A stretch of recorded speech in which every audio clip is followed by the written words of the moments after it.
स्थूल तत्व क्या क्या है? जल, पृथ्वी, अग्नि, वायु और आकाश।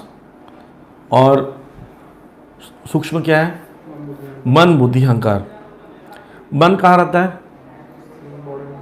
पूरी बॉडी में रहता है, यानी स्थूल के अंदर सूक्ष्म है।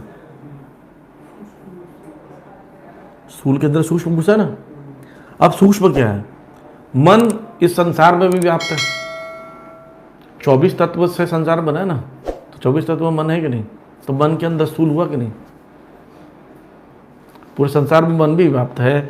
जैसे बोलते हैं ब्रह्मांड का जो लेयर है वो 8 लेयर है।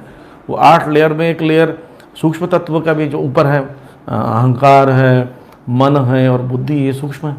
तो इसके अंदर तो हम ग्रॉस भी रह रहे हैं। तो इस प्रकार से ग्रॉस के अंदर सटल के अंदर ग्रॉस होता है। इसलिए दार्शनिक जन अपनी अपनी इच्छा के अनुसार विभिन्न प्रकारों से मूलभूत भौतिक तत्व की गणना करते हैं। अब कोई अंदर से देखते हुए बोलता है तो अलग बोलता है। हम लोग बोलते हैं मन शरीर को चलाता है, मन शरीर को चला रहा है, पर कभी कभी देखते हैं कि भौतिक तत्व। अच्छा, एक मैं प्रश्न पूछता हूँ, इसे समझने का प्रयास कीजिए। जो प्रकृति है,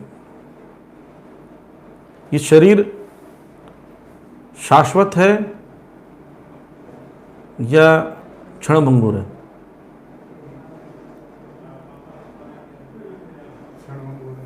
क्षणभंगुर है। इसमें कौन कौन से तत्व मिलकर बना हुआ है? पंचमहाभूत कभी नष्ट नहीं होते हैं। प्रकृति कभी, प्रकृति को क्या बोलते हैं हम? प्रकृति को शाश्वत कहते हैं। 5 तत्व जो हैं सब्जेक्ट मैटर, उसमें आत्मा, परमात्मा, समय, प्रकृति, ये शाश्वत है। तो प्रकृति शाश्वत है, वो पंचभूत शाश्वत है, तो फिर शरीर कैसे शाश्वत नहीं हो? शरीर टेम्परेरी कैसे हुआ? मतलब फॉर्म टेम्परेरी है, प्रकृति टेम्परेरी नहीं है। इसलिए शरीर को नश्वर बोला गया है। इस शरीर जिस चीज से मिलकर बना वो नश्वर नहीं है। आप समझ रहे हैं? लेकिन हम क्या सोचते हैं कि शरीर जो है वो नश्वर है, तो पंच तत्व भी नश्वर नहीं। ये शरीर संसार में जितने पंच तत्व कहीं भी मिलेंगे, लेकिन जैसे ये ढक्कन है, ये पंच तत्व से मिला है, ये भी पंच तत्व से मिला है, ये भी बना है, शरीर भी बना, सब पंच तत्व से बना, लेकिन सबका शरीर अलग अलग है ना। तो इस प्रकार से सबका अलग अलग तत्व है। सब तत्वों से, एक ही तत्व से मिलकर बना है। जब अलग अलग शेप में, तो शेप ऊपर नीचे चेंज होते रहते हैं। इसलिए इस भौतिक संसार टेम्परेरी, इसके फॉर्म टेम्परेरी है, पर ये परमानेंट है। भौतिक प्रकृति परमानेंट है।